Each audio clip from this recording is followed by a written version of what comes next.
The Best Coast Sports Connection. We're in quarantine season.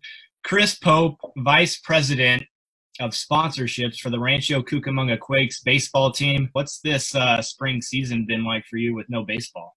Yeah, it was kind of a whirlwind for sure for all of us. Monday, March 16th, we shut the offices down, sent everybody home, still with no idea really what was going on.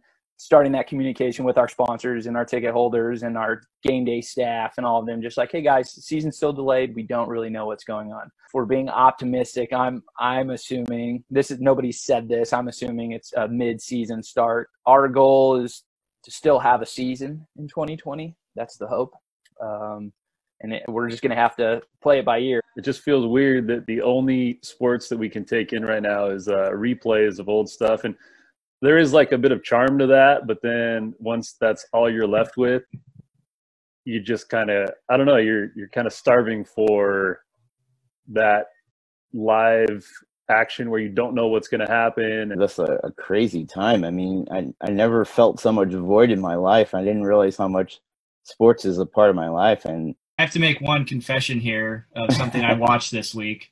I went down the rabbit hole of depressing Chargers playoff games. And there's a 15-minute condensed version of the Chargers-Patriots game from the 06-07 season, the Marlon McCree game.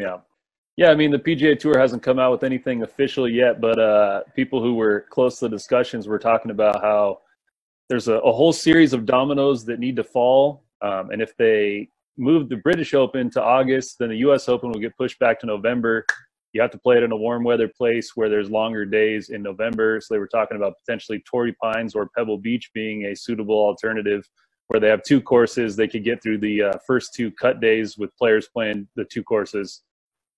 So there's a chance that the U.S. Open last year was in Pebble Beach. It could be in Pebble Beach again this year for back-to-back years, or because it's in Torrey Pines next year, if they have it at Torrey this year, we could have back-to-back U.S. Opens here at our beloved Torrey Pines golf course. And that would be pretty awesome. Has the Dodgers, I know you're being their affiliate, have they kind of made any intimation of like maybe keep these dates open on the back end of the season? Because I know usually minor league seasons close in September. They have not. Major League Baseball and minor league baseball have not really spoken. We've had our own individual league meetings, kind of talking about possible dates that are kind of our deadline. Like if games aren't going by this date, then there probably won't be a 2020 season. Hey Chris, with your sponsorships, is it more? Are people looking more to be involved with the Quakes or Dodger affiliate? You know, does the Dodger name help you in any way? The Dodger name definitely helps, especially with us being about 50 miles from Dodger Stadium. They've been such a powerhouse over the last decade, and what they've brought in prospect-wise through our affiliation, that helps a lot too when we're going out and we're talking to partners and people like that, and they're putting the brands together, but then they're also seeing like, oh, you had Corey Seager play with you. You had Cody Bellinger, Walker Buehler.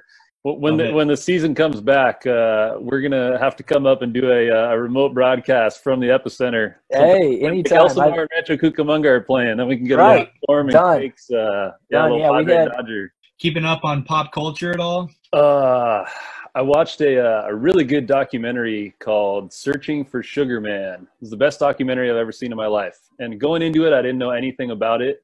After the fact, I went and looked up a ton because it totally piqued my interest. Turns out it won the Academy Award for Best Documentary in 2012.